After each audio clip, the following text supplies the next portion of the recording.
Lights, camera action. Nasaan dyan ang kape ko? Bangkong kahoy. Take 2. Ayan mga kabiyaheron. At magandang araw po sa ating lahat. Nandito po kami ngayon sa isang spot dito sa May Quezon Province, sa Dolores, Quezon. Kung saan nandito kami ngayon sa Bangkong Kahoy. So hindi po natin patatagalin pa na tayo maging seryoso. Kailangan po natin mag-enjoy. Joke lang po ito. So maraming salamat sa ating Panginoon sa magandang kalikasan na na-enjoy natin ngayon. So kasama po ang aking si Chef Gayla.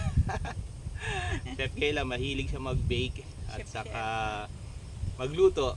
So masarap yung mga niluluto naman niya. Marami naman tayong mga patronage niya. Shoutout sa mga bumibili sa mga pastry namin. At sa paulit-ulit na tumatangkilik sa aming mga paninda. Yan nga po, at andito tayo ngayon sa lugar kung saan parte ng Banahaw. Kung alam niyo yung Mount Banahaw, so nandito kami sa may parting pan. Siguro bandang 1/8. So sa kabilang side, dito sa may bandang namin, kanan, sa inyo kaliwa, andyan yung bundok Banahaw. So mamaya kuha na natin ng video para makita nyo yung itsura niya. Alam, medyo mainit na kasi dito dahil sumikat na yung araw doon sa may parting bundok. And then dito sa kabilang side naman, may mga puno naman at bundok din. At meron ding mga unggoy daw. Naanam nga namin unggoy. Ayun, nakita. So kahapon nagpunta kami dito, siguro mga magpo-4 na kami umalis sa bahay. So wala naman plano talaga at maganda naman ang panahon. Kaya nag-decide na lang kami bumiyahe. Dumating nga kami dito ng mga alas 6 ng gabi na. So medyo madilim na siya at talaga naman mapapamangha ka dahil rough road yung dinaanan. So kung pupunta kayo dito, expect nyo may mga rough road na dadaanan. Hindi naman siya buong biyahe rough road. So may mga ilang meters din naman. 500. So 500 meters daw sabi niya. Ang alam ko 505 meters eh. So yun. So yung hindi siya advisable sa mga lowered na sasakyan dahil baka sumayad. So ang gamit namin ay Toyota Commuter.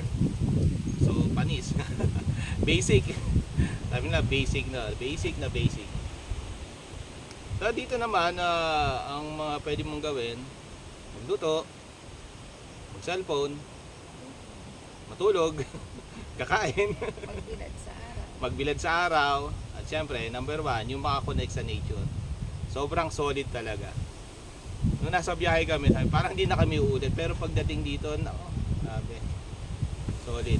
So may nakausap nga ako doon nung una, ganun din ang kanilang naisip dahil medyo mahirap nga yung daan. Pero yung nakausap ko sila ngayon, pangatlong beses na raw nila dito.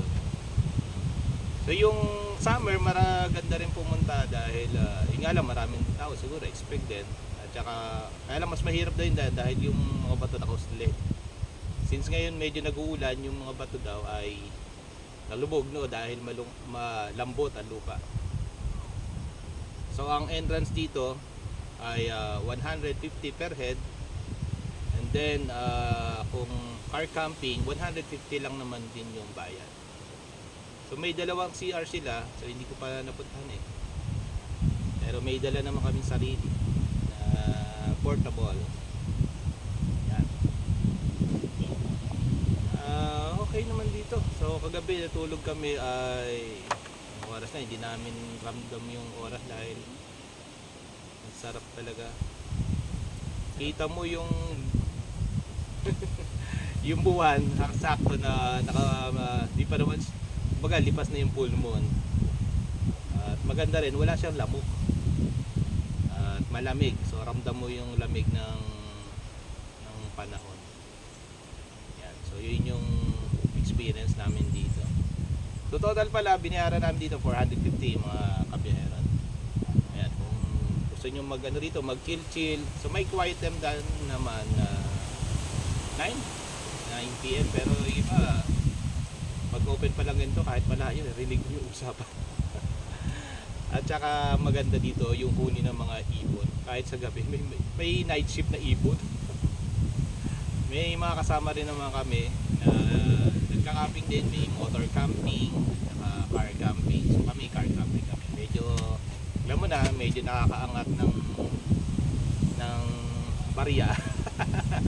So hindi naman kailangan gumastos ng malaki para lang ma-experience yung ganito.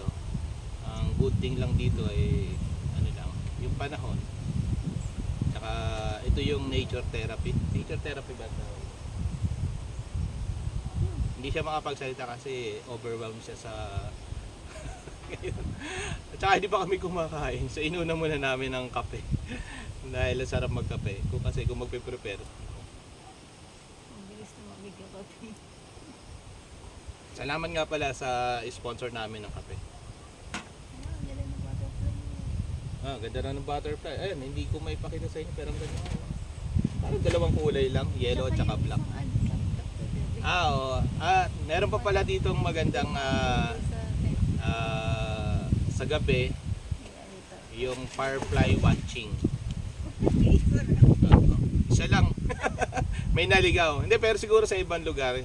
At kasi medyo umaambon, titigil, pero okay naman siya. Hindi naman siya ganong kalakas. Basic lang. So, ano siya. Sarap talaga. Yan. Sarap talaga pagka overnight dito. Yan. Maramdaman nyo yung nature, yung lamig lalo na sa gabi. So, 18 degree. Ayaw pa ba nun? 2 hours drive mula sa amin sa Cambuyaw. And then ayun. Hindi.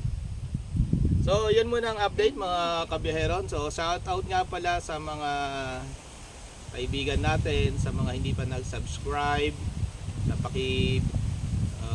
Dalaw nyo naman yung aking FB page, Biyaheron, at saka yung YouTube na binubuhay ko na Biyaheron TV o Biyaheron. So maraming pangalan doon, kailangan ko lang baguhin na. Suggest na lang kayo kung anong magandang pangalan. Pero yung Biyaheron, yun na yung ginagamit ko. Siguro Biyaheron Moves, no? Biyaheron Coco, ay pangit. Baka tayo ang tawag na? Biyaheron tayo. Suggestion naman, biyaheron tayo. Tingin nyo. Ayan.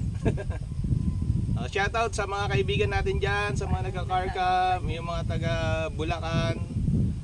Yan, yung taga Nueva Ecija, Taga Australia. taga Australia, yung mga taga Japan. Canada, taga Japan. So, don't forget,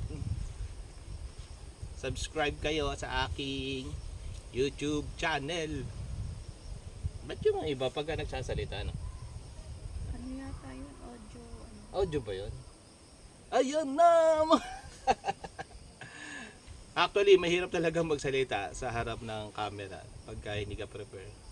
Kailangan practice lang para ma-improve.